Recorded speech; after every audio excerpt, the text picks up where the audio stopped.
Todos bem-vindos mais uma vez à nossa semana de estudo do livro de Romanos. E hoje nós vamos continuar no capítulo 10, que é o capítulo que nós paramos na semana passada. Nós começamos falando na semana passada, no capítulo 10, sobre a responsabilidade dos judeus e a universalidade do evangelho, né? Como o evangelho é abrangente e não se limitou somente aos judeus, mas a todos os outros não-judeus também. Então o capítulo 10 ele entra nesta temática, ele começa a tratar desses assuntos. Então falamos ali no contexto, fizemos uma análise ali, inicial, depois falamos sobre a definição de justiça, e aí então nós vamos fazer uma análise um pouco mais detalhada de alguns textos. Deixe sua Bíblia aberta, então, em Romanos capítulo 10. Eu vou reler do versículo 1 ao versículo 5 para a gente pegar o fio da meada, para não ficarmos meio aéreos aqui, porque é a continuação da aula anterior. Então, versículo 1. Irmãos, o desejo do meu coração e a minha oração a Deus pelos israelitas é que eles sejam salvos. Pois posso testemunhar que eles têm zelo por Deus, mas o seu zelo não se baseia no conhecimento. Portanto, ignorando a justiça que vem de Deus e procurando estabelecer a sua própria, não se submeteram à justiça de Deus. Porque o fim da lei é Cristo, para a justiça de todo o que crê. Então agora, versículo 5 diz: Moisés descreve desta forma a justiça que vem da lei. O homem que fizer estas coisas viverá por meio delas. Bom, Paulo cita nesse versículo o texto de Levíticos, capítulo 18, versículo 5, para mostrar que a lei exige uma obediência completa e contínua. Vamos ler Levíticos, capítulo 18, versículo 5? O que Paulo está fazendo aqui no versículo 5 do capítulo 10 é usando esta referência para ensinar, e na verdade o que ele está colocando aqui, e querendo destacar e destacando, é que é a incapacidade do homem de alcançar a justiça através da lei, já que ninguém pode cumprir essa lei de forma perfeita. Quem que consegue viver essa lei? Viver por meio da lei de forma perfeita e, além disso, além de viver essa lei, alcançar a justiça? Ninguém. Paulo está demonstrando isso e usando os próprios textos do Antigo Testamento, as leis, os profetas e tudo mais, para demonstrar isso. Para que o povo judeu que ler, que receber essa carta, o que recebeu esta carta, possa falar, opa, peraí, o que ele está dizendo aqui não é nada novo, não é nada, ele não está inventando nada aqui, ele está simplesmente fazendo citação de Levítico, por exemplo.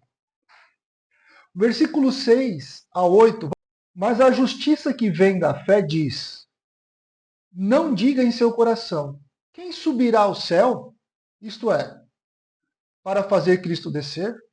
Ou quem descerá ao abismo, isto é, para fazer subir Cristo dentre os mortos? Mas o que ela diz? A palavra está perto de você, está em sua boca e em seu coração. Isto é, a palavra da fé que estamos proclamando. Se você confessar com a sua boca que Jesus é o Senhor e crer em seu coração que Deus o ressuscitou dentre os mortos, será salvo. Até o versículo 8 que eu falei, né? Já li até mais aqui. Fui no embalo, mas é até o versículo 8. Aqui, irmãos, também há uma citação de Deuteronômio, capítulo 30, versículos 12 a 14. Alguém aí já pode até abrir essa citação que eu estou dizendo aqui. De Deuteronômio, capítulo 30, versículos 12 a 14. Paulo mostra que a justiça pela fé não é uma questão de esforços impossíveis, como subir ao céu ou descer ao abismo.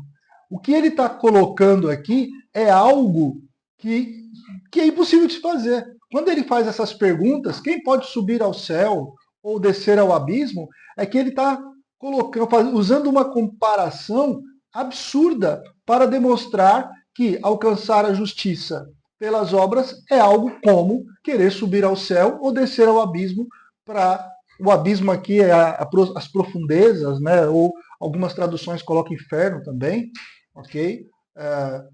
Seria um absurdo, não tem como, né? Mas vamos ler Deuteronômio capítulo 30, versículos 12 a 14. Paulo usa esta citação aqui para mostrar essa impossibilidade, ou seja, a justiça pela fé é acessível e próxima. Você não tem que subir ao céu, até porque é impossível subir ao céu. E aí Paulo ainda coloca o adendo, né? Isto é, subir ao céu para trazer de lá Cristo. Impossível. Você não tem que descer ao abismo, à escuridão, para de lá, para trazer de lá ou levar de lá dentre os mortos. Ou seja, o abismo aqui é o local dos mortos, tá? Que ele está fazendo referência, porque o Antigo Testamento usa a palavra Sheol para se referir ao local dos mortos, ao abismo, à escuridão, às trevas, etc. e tal. Ok? Então, Paulo está dizendo, você não precisa fazer essas coisas, porque é impossível fazer isso. É impossível você alcançar essas coisas. Então ele vem arrebatando, olha, a justiça pela fé, ela é acessível, ela é próxima, ela está aqui. Está na boca, entre aspas aqui, né, e no coração. Isto é, significa que a fé em Cristo e a confissão desta fé são suficientes para alcançar a justiça. Por isso que o evangelho, gente, é loucura. Ele é simples. O evangelho é simples e Paulo está mostrando esta simplicidade. Não precisa de muito esforço, não precisa querer fazer o impossível. Ele é simples.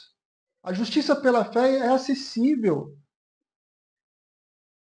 Então ele continua no versículo 9 e versículo 10, mostrando de forma prática como isso é acessível. Então ele diz, se com a tua boca, lembre-se do versículo anterior, ele disse na boca e no coração, né? Então ele explica isso, ele não deixa no ar, ele não deixa no vácuo essa questão. Então ele fala, olha, se com a tua boca confessar que Jesus é o Senhor, em teu coração crer que Deus o ressuscitou dentre os mortos, será salvo. Porque com o coração se crê para a justiça e com a boca se confessa a respeito de salvação. Paulo estabelece, então, nesses textos, dois elementos essenciais para a salvação. Um, lógico, é a confissão. Não existe salvação em Jesus Cristo sem confissão. Quando o texto fala, se confessares com a tua boca Jesus Cristo como Senhor, gente, nós temos que falar isso, nós temos que confessar isso, para quem for que seja. Para declarar para quem for que seja. Quando eu vou batizar alguém, você já deve ter assistido o batismo de alguém. Uma das perguntas que o ministro do Evangelho faz é: você crê no Senhor Jesus Cristo como seu único e suficiente, como o único e suficiente Salvador de sua vida? E Senhor, né? As pessoas confessam, eu creio. E normalmente eu falo, eu creio em Cristo. Tem que se dizer, eu creio. A pergunta se crê que ele ressuscitou dos mortos também é feita. Você crê que Jesus Cristo ressuscitou, que foi crucificado por nossos pecados, ressuscitou dos mortos ao terceiro dia? Sim, as pessoas respondem, eu creio. Depois são batizadas. Porque isso faz parte. Não adianta você dizer para mim, Carlos, eu creio no Senhor Jesus Cristo como Senhor. Eu creio em Jesus Cristo como Senhor. Mas eu tenho um pouco de dúvida se ele ressuscitou dos mortos, porque eu não sei se ele ressuscitou dos mortos. Então, peraí, então falta coisa aqui. Tudo bem, você crê, mas beleza. Mas talvez você não creia realmente. Porque é impossível uma pessoa que foi justificada ou que é justificada, que crê para a justiça e confessa a respeito de salvação, não crê na ressurreição de Jesus Cristo dentre os mortos. Então, esses dois elementos para a salvação aqui são importantes. A confissão de Jesus Cristo como Senhor e a crença na ressurreição. Extremamente importante. Deixe-me fazer uma pergunta aqui. Qual seria o valor da crucificação sem a ressurreição? Alguém já parou para pensar nisso ou não? E se ele não tivesse ressuscitado? O que você acha? Existiam profecias, né? Existem profecias para isso, né? Em si. Declaradas no Antigo Testamento, né? Se Jesus tivesse morrido na cruz e ele permanecesse na sepultura, a morte teria vencido.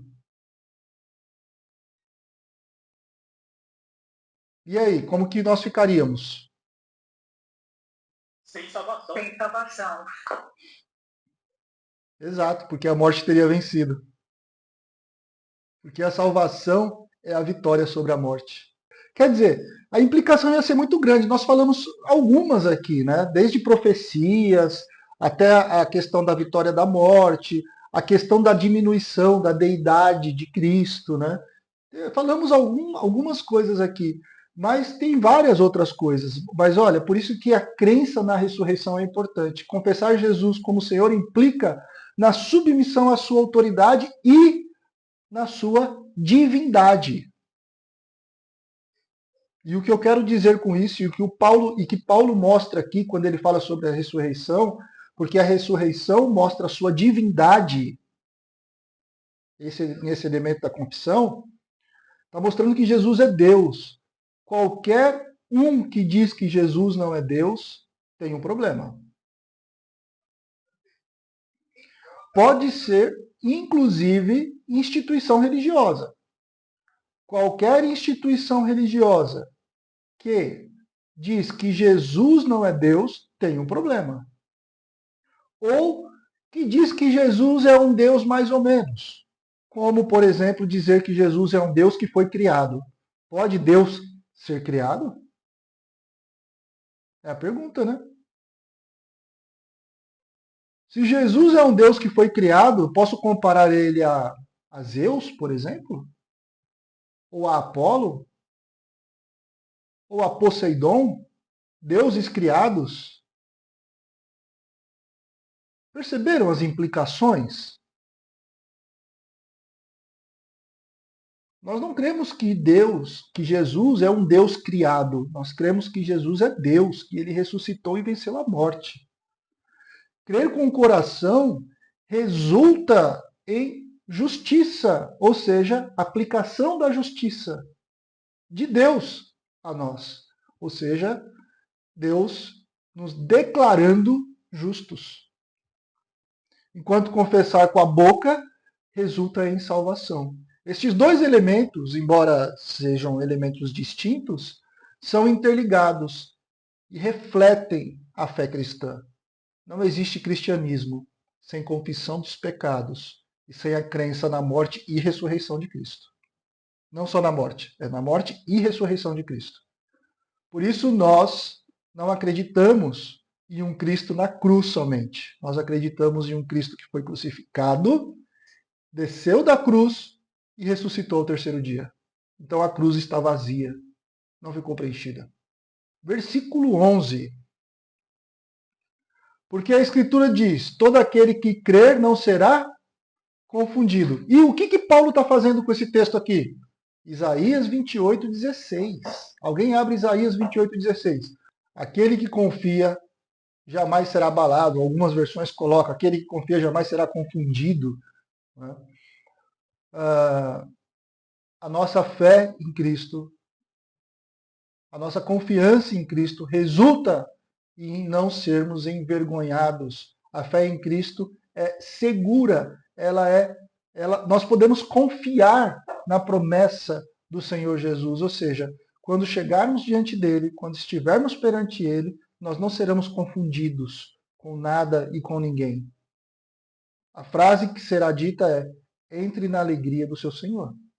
Então, Paulo está mostrando essa questão da fé, da justificação, mostrando que em Cristo há justificação, que em Cristo há justiça, e não em esforços da lei, e que você não precisa ser mirabolante, não precisa querer fazer o impossível para viver aquilo que é impossível viver, que é viver debaixo das obras da lei, mas basta confessar com a sua boca Cristo e crer em seu coração que ele ressuscitou, que ele te abençoará e você será salvo, você não será confundido. É isso que Paulo está ensinando aqui.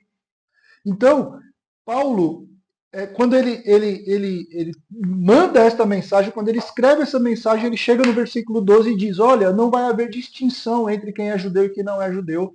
Para isso, para que esta justificação seja uma realidade, não vai haver distinção aqui. Aí nós entendamos sobre, quando eu falei sobre a universalidade do Evangelho, ou seja, o Evangelho é para todos. Porque o mesmo Senhor é Senhor tanto, versículo 12, né? De todos, de rico para, e é rico para com todos os que invocam. Paulo enfatiza no versículo 12 que essa salvação pela fé em Cristo está disponível a qualquer pessoa. Não importa a raça, a etnia, não importa a cultura, não importa tamanho, não importa bolso, não importa condição social, não importa. O evangelho é algo que existe de mais democrático e inclusivo no mundo. Porque ele realmente está disponível para toda e qualquer criatura que o Senhor fez a sua imagem e semelhança. Então, tanto judeus quanto gentios são aceitos por Deus. E aqui que é maravilhoso. Da mesma maneira. Ou seja, o Senhor é rico para com todos os que invocam. Em momento nenhum nas Escrituras você vai ler Deus fazendo distinção, falando: olha, você que é daqui, você será mais salvo do que o daqui. Não existe isso. Você que é apóstolo vai ser mais salvo do que aquele que é o profeta. Você que é o profeta vai ser mais salvo do que aquele que é o, o sacerdote do templo, do tabernáculo. Olha, você que é pastor da igreja vai ser mais salvo do que aquele irmão que é o que tem o dom da oração, que ora constantemente pelo ministério na igreja ou pelos irmãos. A Bíblia não coloca isso. Você que é brasileiro vai ser mais salvo do que aquele que é americano. A Bíblia não coloca isso e Paulo está mostrando isso. Não existe isso para Deus.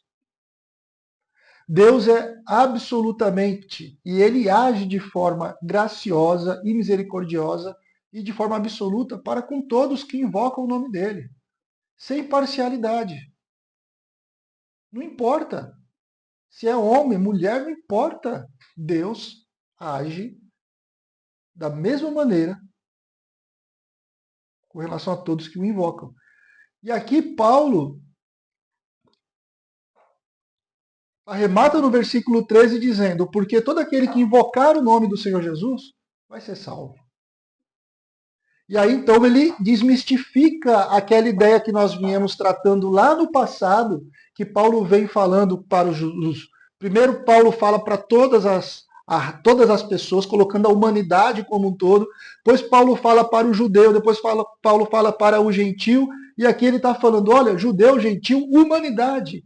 Todos são perante Deus iguais. E Deus é imparcial para com todos aqueles que o invocam. Porque todo aquele que invocar vai ser salvo, versículo 13. E aqui então ele está usando Joel para falar isso.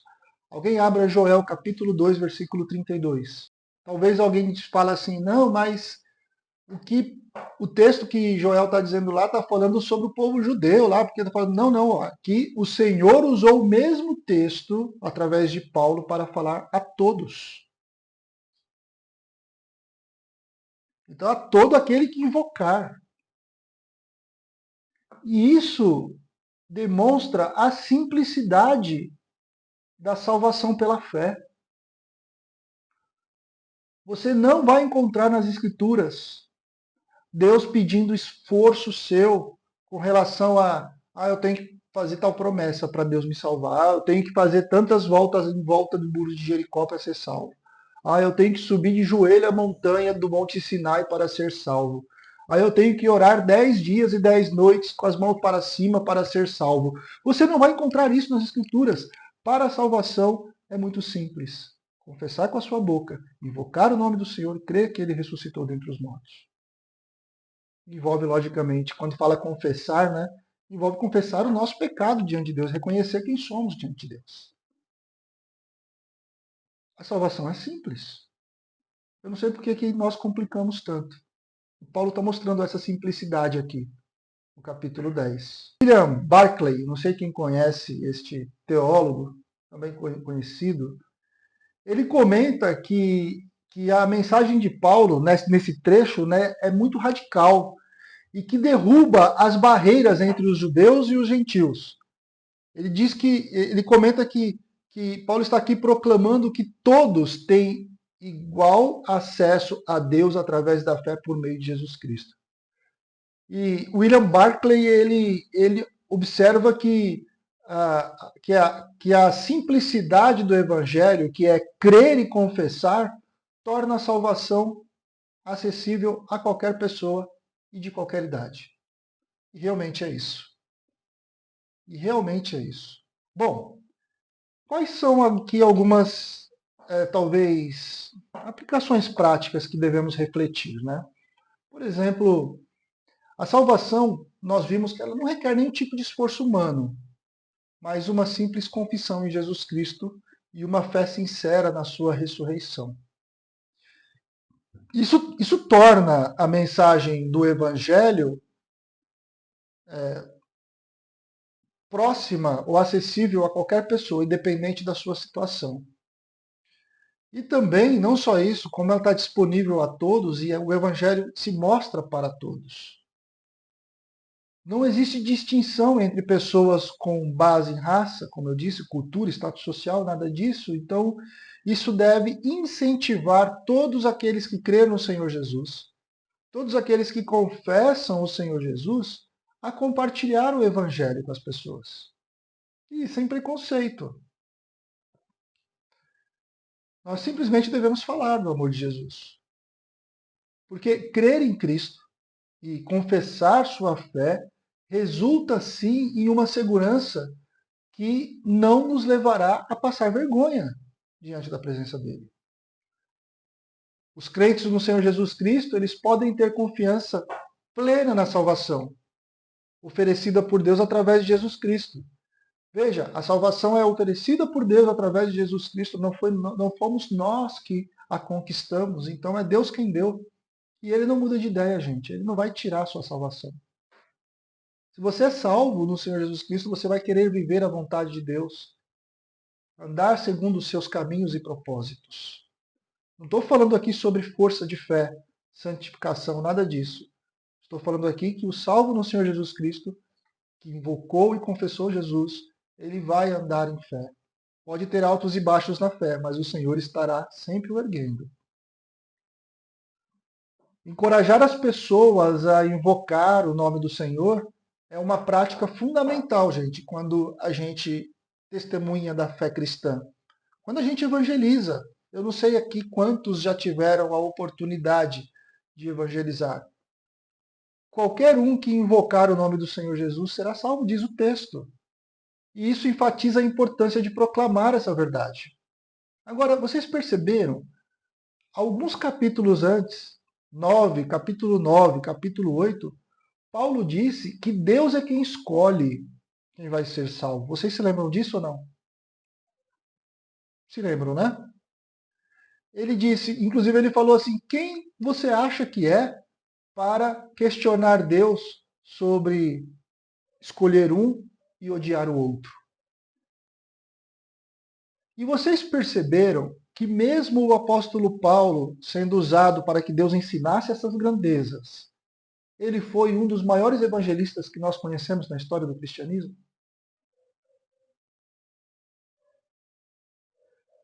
Por quê? Porque a plena ciência em saber que Deus derrama sua misericórdia àqueles a quem Ele quer, nos leva a falar do amor dele, porque nós não sabemos quem são aqueles a quem Ele escolheu. Quem sabe é Ele. Mas nós temos que falar. Porque a fé vem pelo ouvir, como já lemos já em outra situação. A palavra. Capítulo anterior, eu acho, não me lembro. Então nós temos que falar. O fato dele escolher, o fato dele selecionar, não exime a nossa responsabilidade de proclamar o amor dele por nós.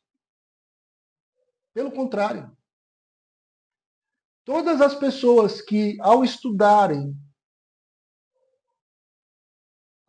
esta matéria da teologia que fala sobre salvação e descobrem que Deus ele atua de forma soberana na escolha, antes mesmo da criação de todas as coisas, e diz que se Deus escolhe, nós não precisamos fazer nada, essa pessoa realmente não entendeu o amor de Deus pela humanidade. Como Paulo está expressando aqui. Romanos capítulo 10, versículo de 5 a 13, escancara, deixa clara a justiça pela fé, em contraste com a justiça pelas obras, ou pela lei. Paulo demonstra através da própria escritura, ou através das escrituras, usando os profetas, como usou Joel, como usou Deuteronômio, Pentateuco, Levítico, que a salvação é acessível a todos que creem em Jesus Cristo. Estas passagens que nós lemos aqui reforçam essa simplicidade, esta acessibilidade ao Evangelho, chamando todos a crer e proclamar a verdade e confiança nele. Se o Evangelho está acessível a todos, se o Evangelho ele é simples, o que precisa então ser proclamado?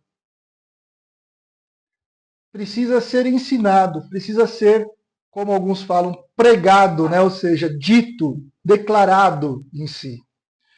E dos versículos 14 a 21, nessa sessão, Paulo ele aborda a importância crucial do ensino ou da pregação para que as pessoas possam crer nesse evangelho e serem salvas.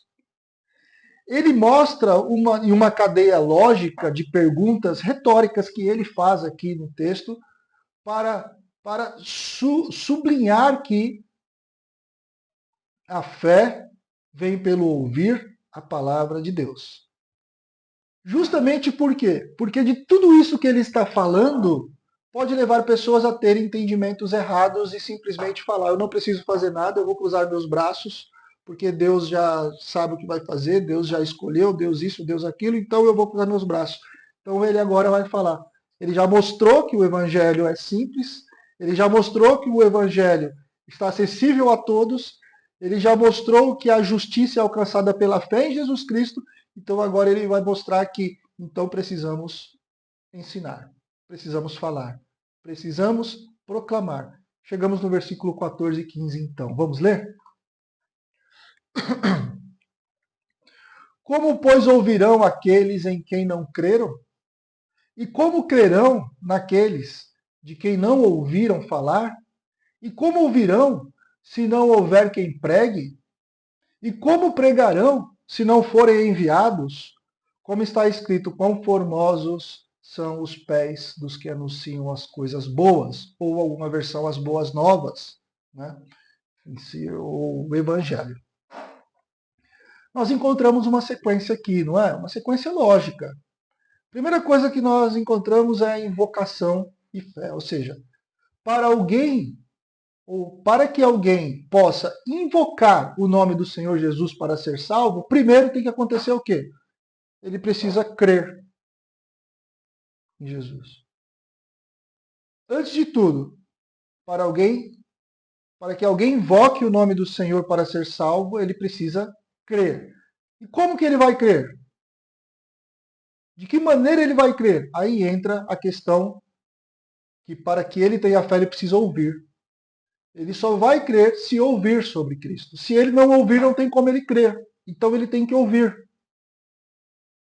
Tudo bem, mas ele precisa ouvir. Então, quem que vai falar para ele? Ou como ele vai ouvir isso? Aí entra a questão da pregação. Para ele ouvir, é necessário que alguém fale. Para ele ouvir, é necessário que alguém diga. Lógico. Tudo bem, então alguém disse. Alguém falou. Então, para alguém falar, é necessário que seja enviado. Então, Paulo fala, olha, como ouvirão, né, se não forem enviados? E como pregarão se não forem enviados? Ou seja, para pregar é necessário ser enviado. Mas, gente, Mateus diz, ide por todo o mundo e o quê? Pregai o evangelho a toda criatura. Certo ou não? A grande comissão, lembra? Aquele ide da grande comissão é para quem? Vocês se lembram ou não? Para quem é o ID da grande comissão? Discípulos. Os discípulos. Quem são os discípulos? Os que seguem Jesus. Os que creem e seguem Jesus. Exatamente. Então, gente, quem é enviado para pregar? Os que creem e seguem o Senhor Jesus. Também chamados de discípulos, né? Os que seguem Cristo. Nós somos chamados para pregar. Nós somos chamados para falar, para que as pessoas creiam. E aqui Paulo está fazendo uma referência, lógico, de novo, a Isaías 57, versículo 7. Paulo cita Isaías aqui para destacar a beleza e a importância daqueles que trazem as boas novas. Usando aqui a imagem dos pés formosos. E lógico, os pés formosos aqui simbolizam a dignidade e a bênção do mensageiro do Evangelho. Alguém abra, por favor. Isaías capítulo 52, versículo 7. Quão formoso, quão belo, né? Quão abençoado é os pés destes que dizem, que falam acerca das boas novas. E as boas novas aqui é o Evangelho.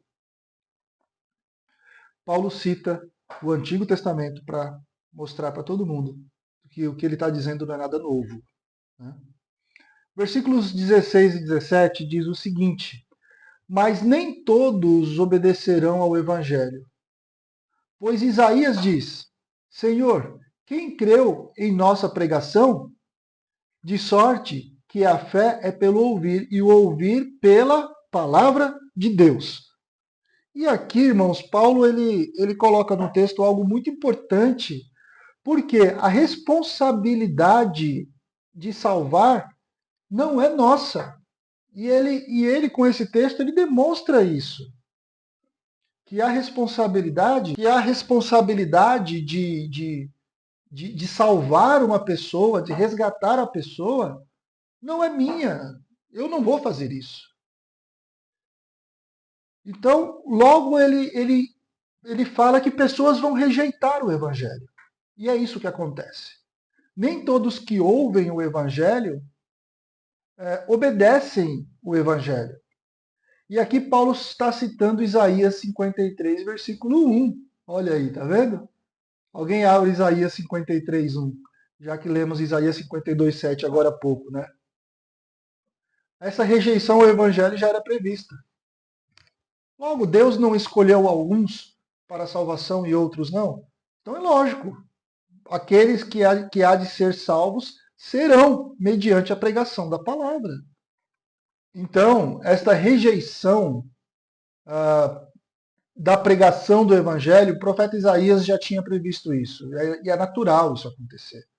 A gente não pode ter a ilusão, gente, de que eu vou falar do Evangelho aqui para minha colega e ela vai aceitar Jesus. Não, não é isso.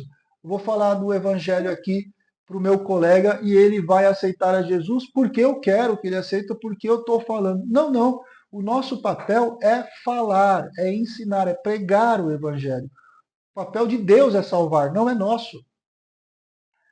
A fé vem pelo ouvir, e o ouvir da palavra de Deus, da palavra de Cristo. Ou seja, a pregação da mensagem de Cristo é essencial para que a fé brote no coração de alguém. Não é simplesmente começar a falar qualquer coisa das Escrituras. Não. Nós devemos pregar a mensagem de Cristo, falar a mensagem de Cristo.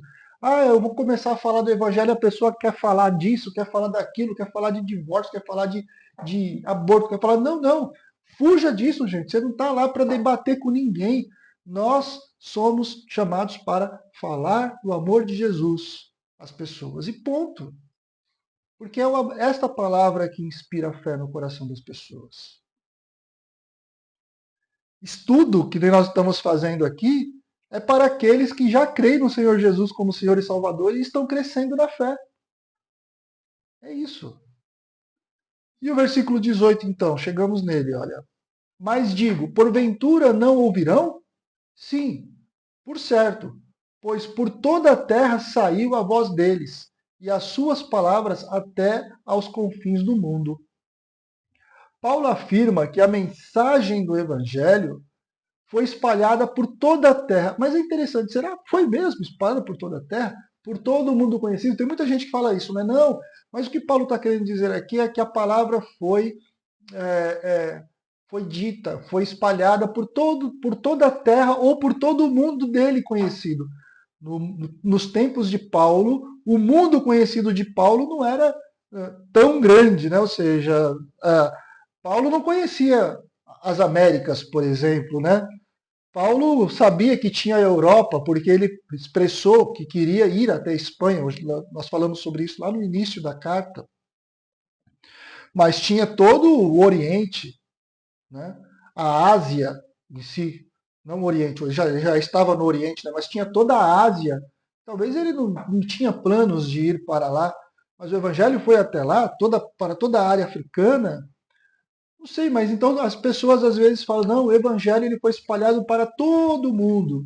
E aí tem outras pessoas que viajam, olha, Jesus Cristo vai voltar depois que o Evangelho for espalhado por toda a terra. Tal. Gente, não, peraí, vamos pôr o pé no chão. Paulo aqui está citando o Salmo 19, 4, que originalmente fala sobre a revelação natural de Deus, para ilustrar o alcance universal da mensagem de Cristo. É isso que Paulo está fazendo, nada mais que isso. Salmo 19, 4, eu vou ler aqui. Mas a sua voz ressoa por toda a terra, e as suas palavras até os confins do mundo. Todos os céus, nos céus, aliás, ele armou uma tenda para o sol. Paulo está citando isso aqui, gente. E esse contexto de Salmo 19 fala sobre a revelação natural de Deus. E Paulo cita essa revelação natural de Deus aonde? Lá no início da carta aos Romanos. Não sei se você se lembra. Quando ele fala que Deus se revelou pela natureza e que ninguém na humanidade seria indesculpável. Porque Deus se revelou. Se revela até hoje, né? É que hoje nós temos revelações mais objetivas ainda do que a natureza. Tá certo? Então, aqui Paulo está fazendo essa citação. Versículo 19 diz o seguinte, olha, mas digo, porventura Israel não soube? Primeiramente diz Moisés, eu vos porei em ciúmes com os que não são povo, com gente insensata vos provocarei a ira.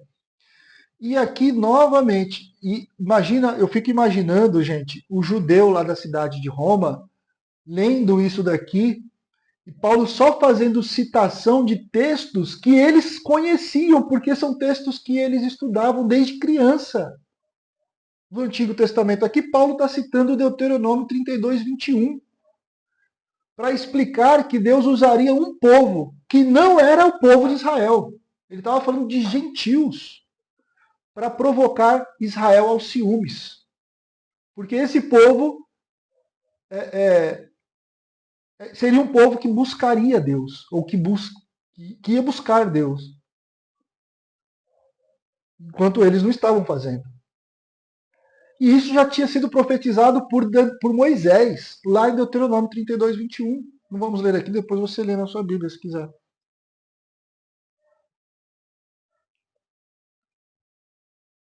Então, o versículo 20 ele fala: Isaías ousadamente diz: fui achado pelos que não me buscavam. Manifestei-me aos que por mim não perguntavam.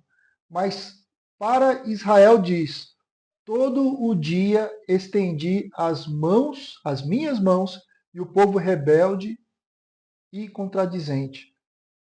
Novamente, veja, o texto já começa com ele falando, e Isaías ousadamente diz, ele está citando Isaías e ele diz que está citando Isaías. Porque o povo que estava lendo, pelo menos os judeus, sabiam disso. Os gentios, para eles, não. Talvez para os gentios aqui, esses textos eram novidade, essas citações eram novidade. Mas para os judeus, não. Ele estava citando Isaías capítulo 65, versículos 1 e 2. Para mostrar que Deus se revelou aos gentios que não o buscavam. Lembra que nós falamos sobre isso anteriormente, na aula passada? Está mostrando que Deus se revelou a quem não era judeu, mesmo que esse que não era judeu não buscava ele. Fazendo um contraste aqui com a rebeldia de Israel. E Paulo mostra esse contraste. Olha, o gentio não buscava Deus e Deus se revelou a ele. E hoje eles já chegam, eles alcançam a justiça. E vocês, que Deus se relacionou, e Paulo, na aula passada, ele até usa outras citações, né, para mostrar como Deus sempre se relacionou com esse povo, mas esse povo sempre foi rebelde. Deus estendia suas mãos, mas Israel constantemente era desobediente e obstinado com a sua própria vontade. John Stott diz o seguinte, John Stott ele enfatiza a importância da pregação, pessoal, do plano de salvação, porque ele observa que sem a pregação do evangelho as pessoas não vão crer. E sem crer, eles não vão poder invocar o nome de Deus para serem salvos. E ele destaca também a nossa responsabilidade de apoiar os que vão, de apoiar aqueles que pregam, de apoiar aqueles que ensinam. E aí, gente, tem várias formas, né, da gente apoiar. Por exemplo, nós temos a responsabilidade de falarmos do amor de Jesus. E existem pessoas que se levantam para fazer isso de forma exclusiva. Existem, por exemplo, pastores que se levantam para trabalhar, para capacitar o povo, para pregar e ensinar as Escrituras. Existem evangelistas que se levantam para fazer trabalhos evangelísticos de forma bem específica, às vezes capelania, trabalhos em escolas, trabalhos em presídios, trabalho em rua, trabalhos em povos específicos. E existem missionários, pessoas que deixam tudo, deixam seu lugar e saem para muitas vezes para outras culturas, outros somente para outras regiões do seu país, outros até mesmo na sua própria cidade, mas são missionários, eles saem para uma missão. E eles falam: a minha missão é fazer isso. Semana passada, no domingo à noite, eu ouvi 2 jovens casados, né, que estavam se preparando para ir ser missionário na África, em um país muçulmano, em um país onde cristãos são perseguidos, em um país onde a igreja se reúne escondido. E eles falaram: Deus tocou em nosso coração de irmos para esse país e nós vamos para lá. Né? É algo muito particular deles. E Deus levanta pessoas assim, como fez com o apóstolo Paulo e faz com outros. Né? Então, é muito importante isso. E eu quero destacar algumas coisas aqui, já finalizando o capítulo 10. Finalizando o capítulo 10. Primeiro, a pregação, gente, é crucial para espalharmos o amor de Jesus. Igrejas, pessoas crentes no Senhor Jesus, nós devemos nos envolver de forma ativa nos trabalhos evangelísticos, em apoio aos missionários, em apoio aos pastores que capacitam as pessoas e as igrejas a pregarem o evangelho. Nós precisamos nos envolver. É muito interessante a característica das igrejas, irmãos, de qualquer igreja que eu conheço, tá? Quando se fala em atividades de evangelismo, as pessoas fogem, as pessoas correm. Mas quando se fala em churrasco e festa, lota o negócio. Nós devemos prestar muita atenção nisso, viu, gente? Devemos festejar, devemos nos alegrar, devemos participar de comunhões e tudo mais. Isso é extremamente saudável.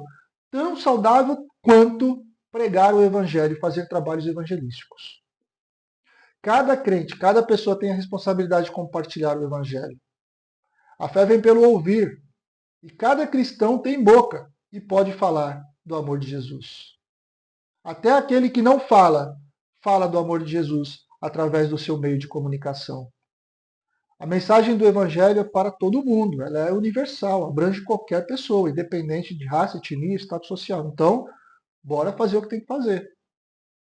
Mesmo que as pessoas vão rejeitar a mensagem, não devemos desanimar. Vamos continuar falando do amor de Jesus, sabendo que Deus vai trabalhar para a salvação. Irmãos, quando eu dava aula para adolescentes em uma escola de computação, Eu falava do amor de Jesus às pessoas lá, e eu falei uma vez do amor de Jesus para um jovem que estava lá, triste, cabisbaixo. Depois de um bom tempo, muito tempo, ele já mais moço, etc., ele se encontrou comigo na rua todo contente, falando que agora servia ao Senhor, que estava fiel na igreja e tudo mais. Eu nem fiquei sabendo disso, irmãos. Eu fiquei sabendo disso porque ele me contou depois de muito tempo que nós nos encontramos na rua. Devemos falar. Quem vai salvar é Deus. E no momento dele. Não importa. O negócio é falar. Assim como Deus usou os gentios para provocar o ciúme de Israel, e ele tem feito isso, nossas vidas transformadas podem servir de testemunha e atrair outras pessoas a Cristo. Então, testemunho em vida é importante, assim como falar também. Romanos, essa passagem de Romanos, capítulo 10, do versículo 14 ao 21, destaca essa necessidade da pregação.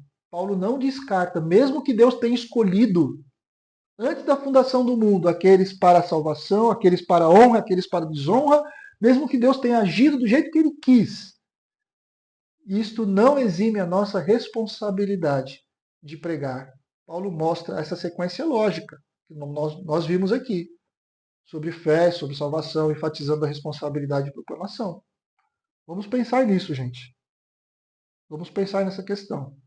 Ouvir, estudar, que nem vocês estão estudando aqui comigo, é maravilhoso, é gostoso. Eu gosto de sentar também e ouvir e estudar. Mas pense em passar para frente. É extremamente importante isso. Obrigado por estarem aqui. Deus abençoe o restante de semana de vocês.